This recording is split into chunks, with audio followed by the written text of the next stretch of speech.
So hi guys, this is actually a really fun video I get to do because a lot of you guys in my religion video really wanted me to answer some of your witchy, Wiccan, pagan questions. And so I wrote some down and, I got them on my handy dandy paper ASMR here. You can hear it. And I decided we're going to just jump right into it because I'm excited to talk about this kind of stuff. This is stuff that fascinates me because it is my beliefs and my, spirituality. So we're going to go with the first one, which was the most important one. What is the difference between Wicca and paganism? Because it is actually really different. And a lot of people don't know the difference because a lot of it is very similar, but it is very different. So witchcraft is a whole nother version of that specter. There are technically three spheres if you want to think about it. Paganism is the oldest pre-Christianity religions. It has to do with, the seasons, the spirits, the energies of the world, and it is one of the world's oldest religions. It's also a very big umbrella term. Being pagan is a huge umbrella term for pre-Christian religions, where it is also used for like people to fit under that blanket. So, there are many different subsects of it and everything. Being a Wiccan and Wicca actually came out about 50, 60 years ago, and it's more of a neo-pagan, newer pagan religion that was based off of religious practices by ancient witches, which have to do with witchcraft. There were Christian witches, there were Muslim witches, there were Jewish witches, there were many polytheistic religions that had witchcraft in it, which is why I tell people you can be a Christian and be a witch. You can be this. That's why, while I do fall under the umbrella, me personally, fall under the umbrella of paganism, I feel more comfortable calling myself a witch because I perform a craft. And while I do have spiritual connections to it, I don't tend to step outside my craft when it comes to paganism like a lot of other people do. So it is easier to call myself that because I fit under that umbrella, but that is the basic bare bones. There are a lot more details on that. And another thing too, just because Wicca is a newer religion, doesn't mean it's any less bad because it is a part of paganism.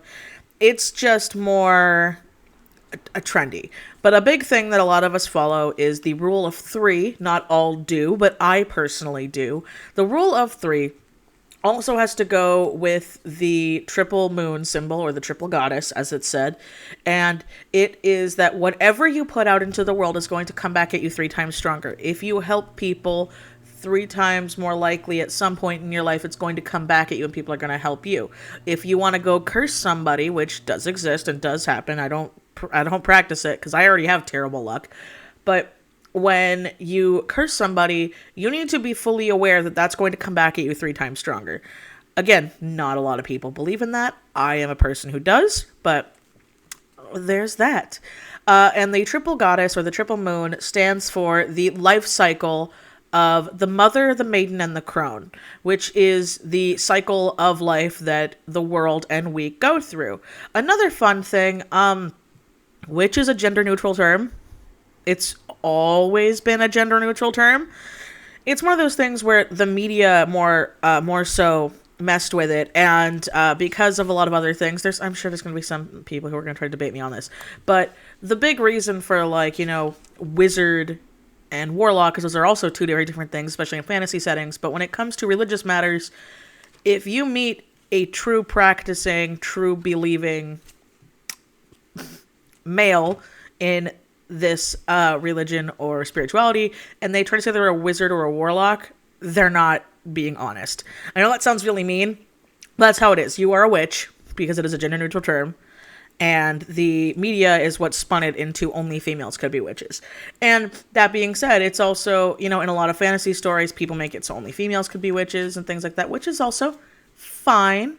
It is fine when it's in a fantasy sense, but when it does come to the real world, it's a lot like real world magic. Real world magic does not work in the ways that a lot of people believe they do. It's not Harry Potter magic. cursing somebody isn't going to suddenly just make their hair fall out or something like that, like you see in like the movies like The Craft and things like that. But you do see it where when you mess with the energies in the world, and it's, you think of it like karma, because karma is very much magic, and I believe in karma. You know, karma might take a long time to get back at somebody, but when it does, oh, it is vengeful, especially if it's been building up for a long time. So that's another thing. Another thing too is, you know, you need to also want to do it for proper reasons, not just selfish reasons. Like I said before, you know, I'm scared of doing curses and stuff, so I don't do it. That doesn't mean when I do spells on my friends and when I do readings or incantations or things with my husband or blessings, that I'm doing it with it in the back of my head being like, it's going to make my life so much better helping people, because that's not how it is. While I believe in the rule of 3, I genuinely do like helping people, and I feel like with my personal experiences, my paranormal and physical, I have also had, I don't know why I said paranormal and physical, that sounds like paranormal is a whole different thing, but anyway, the experiences I've had and the things that I've done and my tarot readings, not to toot my own horn, they often come true. Sometimes to a degree where it scares me. It's not always great. That's another big thing. It's not always great. It's not always sunshine and rainbows. Sometimes, you know, your cards are going to be sassy and they're going to say some dark stuff. And then when that dark stuff happens, you get a little freaked out. It's just, that's a fact of life. That's just how it's got to be. And if you're not prepared for that, for when it gets, finger quote, real, then you're not really open to it. That's a whole other thing. It's a lot like normal religion, is that you need to be open to the idea. You need to not be so skeptical. You should be a little skeptical, but you need to have an open mind. You know, if you go in being, this is all dumb, this is all blah, blah, blah, this is all blah, blah, blah, this is all made up, this is all the people are crazy, then you're, of course, you're not going to believe it, you're not going to work in it, and it's not going to work for you, because you're bringing that bad vibes and that bad energy into it going forward. So that's just a little thing about that. But I'm already going off on a tangent, so let's just answer a next question. So, how did your parents feel? How did your parents feel? Oh, how did your parents feel when they found out? So, I wrote it wrong. That's a me bad thing. So, how my parents felt? My dad didn't care. Like I said, my dad was into a lot of occult stuff. My dad is agnostic. My dad was into a lot of stuff with the occult. And my dad actually, when I was around 13 or 14, more so 13, he gave me a lot of his old stuff that he kept. He gave me his old tarot. He gave me some rune stones. He gave me a pendulum. He gave me a bunch of books on both the on Wicca, witchcraft, the occult, paganism, and Satanism. My dad was very well read, and you know, I read all of them and I made my choice for myself. And something my dad told me that always stuck with me, that really helped, even back when I was younger and I like didn't think of it as, you know, like my spiritual way. It was something I was fascinated with, because I was always fascinated with witches and witchcraft and stuff like that. He said, Michelle, when you read these, don't expect to get answers to these questions. You're going to have more questions. You're not going to have your answers answered. You're going to leave with more questions. And that was something little teenage Michie was like confused by, but as I'm older now, no, that's true. You know, I read up a lot of stuff. I've done a lot of research on things. I really find it fascinating and interesting, but I really find it, you know, fascinating on things. Sorry about that weird cut there. My neighbors just got home and it's a nice day out. So I'm having, my windows and my stuff open, but anyway, it was one of those things where that's kind of how life is. The journey of life isn't getting all your questions answered. It's getting more questions from it. And I feel like once you have no more questions to have answered in anything in life, then what's the point of living? I know it sounds like really dark to say, but that's just a philosophy I believe in. You know, you're going to learn a lot, but as you learn, you're going to have more questions. You're going to do things. And I think that's a very important part. It's a good thing to question things. It's a good thing to be skeptical as long as you're not hurting people. So, but yeah, my dad didn't care. My dad was actually not surprised when I told him. My mom, on the other hand, was very hard at first when I tried explaining it to her. My mom instantly went to Satanism, which is what a lot of people do. And she's like, well, Michelle, it sounds like Satanism and devil worship. And I'm like, it's not. Um, and so it took my mom a while to get around it, but my mom was more so happy that I did find some sort of spiritual connection out there. So, while it did take some time to come around, my mom wasn't full on like, it pretty much lasted one day. When we were talking about it, and I told her, I explained it to her, she understood it, and it was pretty interesting and funny. But that's how they are. I mean, I had a pagan wedding. I had a hand fasting, and no one at my wedding questioned it at all. So that was fun.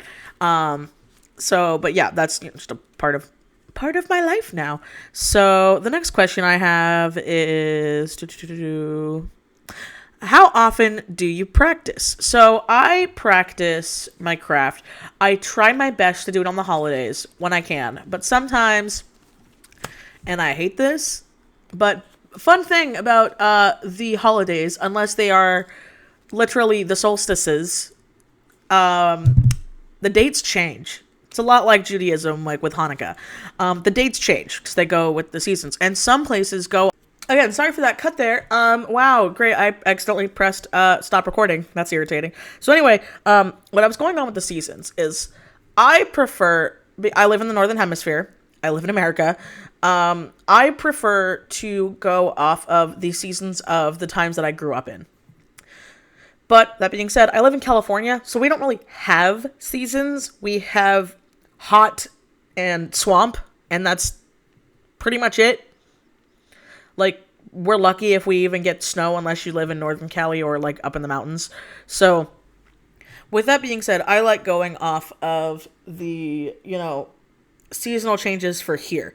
So, I celebrate the spring, summer, fall, and winter like I did when I used to go to school. Those are the time periods, the months I have it in. I have to look up the dates often because, like I said, unless it is the solstices, they change, and even sometimes they do change, which is irritating. So, and Google isn't always accurate either. I have missed holidays, and then I will just do my craft or my practice like that following day when I feel right. That's another really important thing here. A lot of magic and witchcraft, a lot of people freak out because they're like, oh, I don't have the right candles. Oh, I don't have the... A lot of it comes down to feeling. A lot of it comes down to gut intuition. So what that means is that you need to go with what feels right. If a certain candle to you, because I perform my specialty is kitchen magic and fire magic. That's what that's what it's been for me. The best thing to do is to go with your feelings. So I like to use a lot of candles in my crafts. I like to use a lot of cooking and runes and baking and sigils because it's easier to, put those into food than it is to have an altar. But I do also have an altar. So what you do is you go with what feels right. A lot of candles have colored meanings and there's different ones and people come and they're confused. Go with what feels right. If a green candle... because green normally means health and happy and money, mostly. Sometimes it changes. Again, it varies depending on what you go with. Go with your gut. If you reading this and you feel that candle speaks to you as that meaning, then do it, even if it doesn't follow what they're saying. Another thing too is you don't need. I talked about this in my vlog. You don't need to have expensive stuff. You really don't. You don't. When you're starting out, you don't, especially if you have to hide it. There are little DIYs on Pinterest how to make tiny pocket altars. There are, cheap ways you can get the things that you need without going broke, because as a witch, it makes me very happy and a goth that I can get so many of the cool new witchy goth cutesy uwu aesthetic stuff. But in the same vein, it is hard because a lot of it, now that is becoming more mainstream, it's really expensive. It's really expensive. And so it disheartens a lot of people who really want to get into it spiritually because they actually feel the connection to it, compared to those who like it just because it's an aesthetic and a look. Which, while personally, I don't agree with that. I'm not telling people that just because I don't like it, I'm not telling other people they can't do it, because I don't believe in that. So I'm also not going to say something if somebody's wearing the triple goddess and they have no idea what it means. They just think it looks cute, because I've seen a lot of people think it because it looks cute. Again, while I personally get a little uncomfortable, I'm not gonna be rude to this person if they're nice to me. That's just how it is. As long as, that's just how I've always been. Same with, like when I see people, claim that the sulfur rune is for Satan when Lucifer has his own rune. It also is a little telling. It's a little telling when I can tell people don't know what they're talking about and they do know what they're talking about. And maybe that's a little bit of elitism on my part. But again, I'm not going to be rude. I'm just going to be in my head they either one, they don't know, or two, they don't know. They just think they don't care. They just see it in movies. It's a lot because I'm a horror fan. It's a lot like when you see the cross flipped upside down. Google it. Having a cross flipped upside down actually isn't an unholy symbol. It's what the media put in it. So anyway, fun little history tidbits with that. So there are a lot of cheap ways to do it. There are a lot of things you can do. You can get teas for herbs you need, so you're not spending, a lot of money on all these herbs if you don't have the spots to put them in. You can get little birthday candles or cheap candles to use for your altar. If fire magic isn't your thing, if it's water or something else, look into ways doing that. A lot of it's research and self-discovery. It's another big thing why I like witchcraft. A lot of it's like that. So I like to practice on the holidays, and if I feel the drive to, if that makes sense. Like sometimes I'll be working and I'll be low and I'll just be like, you know what? I think I'm going to go charge my crystals right now, or I'm going to go do a spell, or I'm going to do a tarot reading, or I'm going to do that. And it tends to pick me up. So I don't have designated times besides the holidays. And even then I miss them sometimes. So it's whatever feels best for you. But that's how often I practice. I don't do it every day. I don't research it every day because I've done a lot of research in my day, days. But, if people ask me questions, I'm happy to answer if I have the answers for them. I also haven't memorized the tarot fully yet because that is also a lot on top of... that's another thing is there's no shame unless you're paying $800 for a tarot reading, which I'm not getting into that right now. But, if you need to pick your book because you don't remember all the meanings, better to be right than to give someone a bad reading because you think you remember what the card means and it doesn't. Again, more of my own personal opinions, but that's how I feel about that. So let's get to the next question because, oh boy, howdy, this video is going to be long and I'm going to have fun editing it. All right, let's see.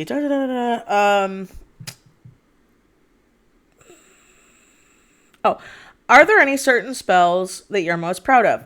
So the one I'm most proud of, I know it's going to sound like such a cop-out. It's very personal to me, and I don't want to talk about it. I know that sounds really weird, but it's really personal to me.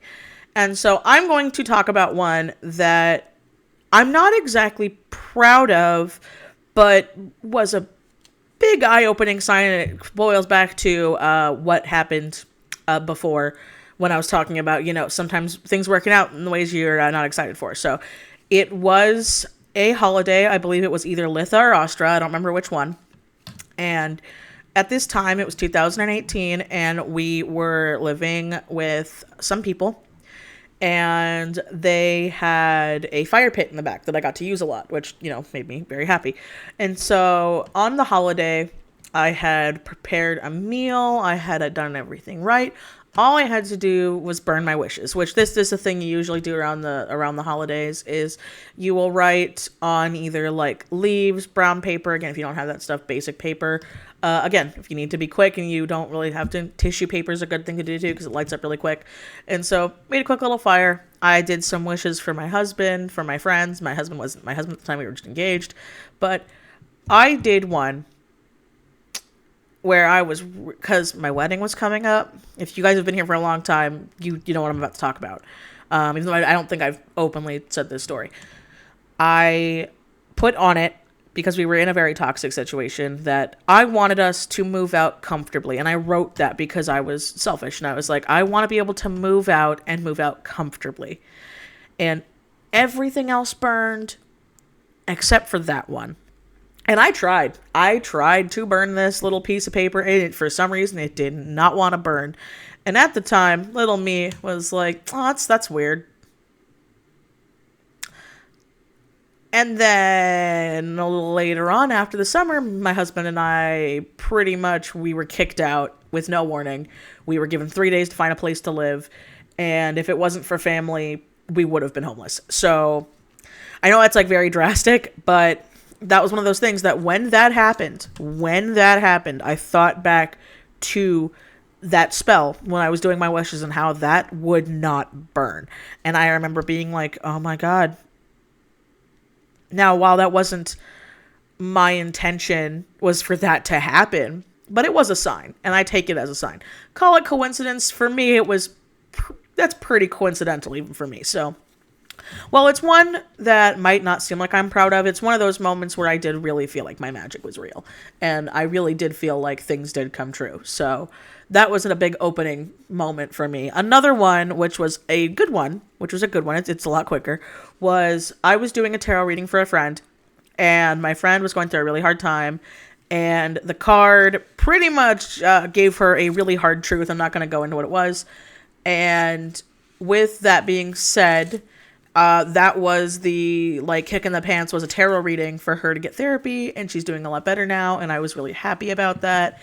And I had wanted her to get therapy for years, because another thing, sorry, while I love witchcraft and magic and paganism, it does not take away mental health issues. It might relieve it in some senses, but a lot of it is out of our control. It is chemicals in our brain, and that you should see medical professionals. I am also a very firm believer in that. I'm sorry.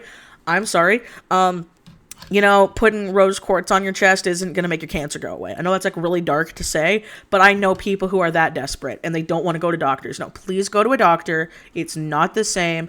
Any modern witch, Wiccan, or pagan who actually cares about people and doesn't just care about making money is going to tell you to go to a doctor. Okay? If you're having really bad, serious mental or health issues, and someone tells you to get a crystal or do an incense burn or to do some scrying, they want your money. They don't care about you as a person, and you need to see help. And that is very firm, because there are a lot of people who use it to scam people. There are psychics and mediums. That's going to be a whole other thing. I might make that into one, but I promised myself that for the month of July, I don't want to make negative videos. So if I make rants on that, they will be after that. So there's that. So let's go back into the questions. Why don't we? Because I'm already getting a little heated. And I know you guys like that, but if you do want that, I will make them, but they won't go up until next month. So the next question I have written down here was, do you believe in the Norse pantheon? No, I do not. I currently do not. Well, I do and I don't. It's weird. I've said before in my religion video that I believe in a way, all religions are real. But again, no God in any sense of the word has come out and shown themselves to me, shown signs of themselves to me. That's another reason why you can be, Christian and be a witch, or Jewish and a witch, and blah, blah, blah, is a lot of people have that where angels are their deities, and that's fine. Same with other things. You see people still worship, the Greek gods, the Norse gods, the Roman gods, and all that other jazz, as well as a lot of other elder gods and old gods. Why did I say elder god? Dang it, H.P. Lovecraft, get out of here. But there's nothing wrong with that. It's just, again, when I felt my connection, I felt being connected to something greater, not a singular being, person, or entity, if that makes any sense. It was just a bigger connection to something bigger than myself. So currently, no, I don't have a deity. Who knows? I might in the future. That's another thing that a lot of other people are it has to be oh, it's going to be this, this, this, and this. Doesn't have to be. That being said, if you want to believe in the Norse pantheon or the other gods and everything else, that's up to you. That's great for you. Have them on your altars, give them offerings, do things. And offerings aren't sacrifices. It's another big misconception. Offerings are anything from herbs to a candle to a prayer. It's not the same. I'm not saying blood magic isn't a thing, because it is, but I don't practice in it. So anyway. So the next question is, how do you feel about the witch community, especially online? So here's a big spicy hot take. So I believe, in any religion and in anything, there are good and bad people. And I am very happy that it is a lot easier for people to get the research and things they needed without looking like they're crazy. Because I remember when I was young, when I was 13 and 14, when I would go into a bookstore and I would go into the New Age section, because it wouldn't be put with the normal religious stuff, it had to be New Age. Every time I would try to find books just to research, because you're gonna truck through a lot of BS, especially back then. People look at you like you're crazy. There's no other way around it. Like finger quote normal people will look at you like you're crazy, or they will tell you like, oh, you believe in like Harry Potter magic and unicorns and vampires and blah blah blah blah, and it's like, not in that sense. No, it's not how that works. But you also need to have, I believe, a good view of common sense, which comes with age and time and experiences. So that's another thing that's going to help you. But we live in an age now where you can Google anything. There are so many great cheap books, cheap reference books. In the description down below, I'll have books that helped me out a lot, linked, that were pretty, relatively fairly priced. Also some books on different types of magics you can get into if that's what you want. I'm not trying to convert people. But I think another thing too is, especially online, it can be very toxic, like any community. But there are a lot of people who don't know how it works, and they know how it works from the media. And a lot of movies, even a lot of really accurate movies, are not that accurate in the long run. So it's always bad to like take your things from movies. It's better to do it on your own and your own research and actually read a book.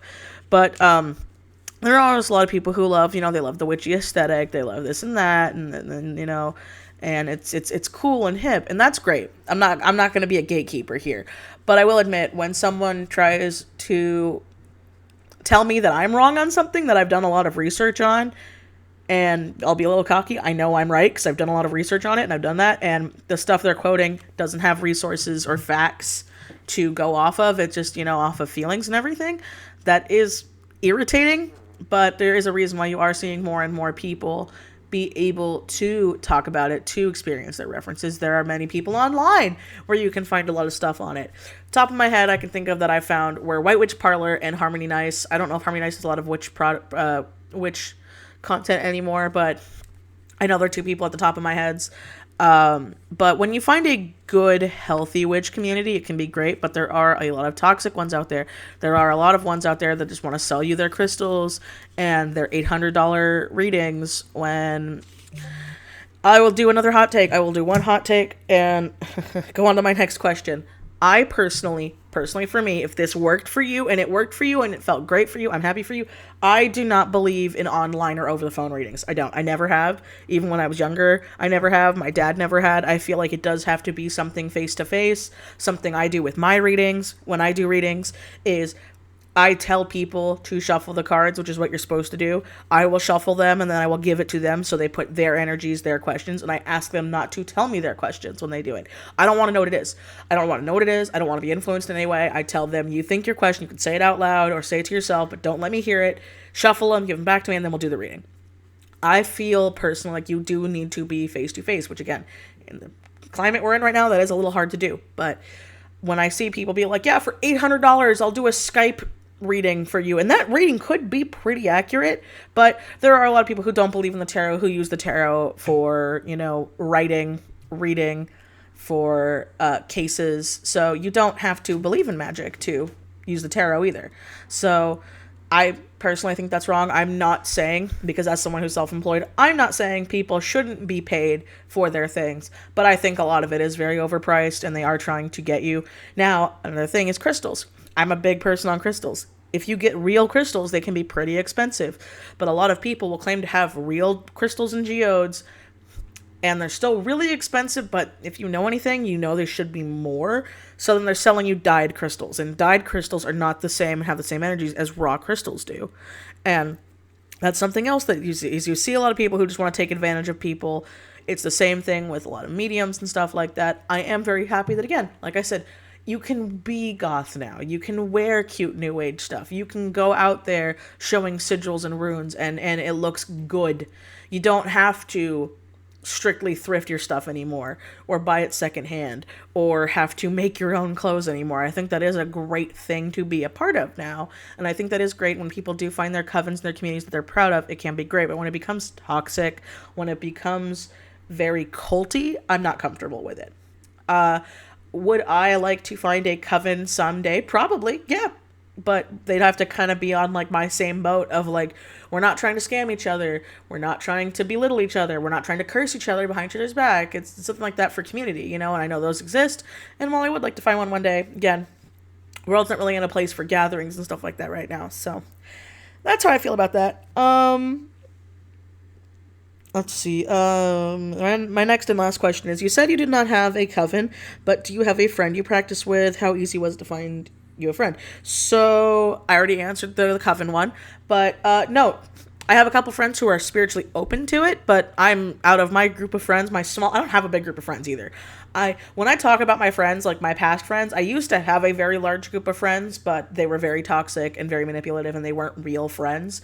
Out of my teeny tiny group of really close, good friends, I am the only witch, or at the moment the most research. I'm not being elitist here and being like, well, I'm the smartest one. But a couple of them ask me questions here and there. A couple of them are open to it. A lot of the other ones don't care. They're like, okay, Michelle, you do you, we do us. And that's kind of how it is. So I don't exactly have a witchy witch friend to like bounce stuff off of. It's usually me being a mentor, because I have done that with a couple of friends, which is fun. I do like being able to do stuff like that with friends. That is a blast. But yeah, sadly, I don't have like a witch friend on my same level. And Cody is open to the idea. Cody is my husband. Cody is open to the idea, but he's also a lot like my father. He's open to the idea, but he's also very agnostic. So that's what I had to say that. So I answered your witchy witch questions. I hope that was fun for you guys. I had a lot of fun answering these. And if there are other witch questions that you had that I didn't answer, comment them down below, and I'll do a part 2 to this sometime in the future if I get enough questions for it. So thank you as always to my amazing Patreon patrons. If it wasn't for you, none of this would be possible. Every little bit helps. Please remember, because YouTube is dumb, to like, comment, and subscribe. I have to start saying this now because every bit to the algorithm helps, and that's how you get my videos in your inbox. If you're not and you're new here, hi, I make new videos every Wednesday, even if you don't get them in my feed. Every Wednesday around 10 a.m. Pacific Standard Time. That's when my videos go up. And yeah, all my other social medias are in my Linktree link down below. And as always, guys, I will. See you next time. Bye.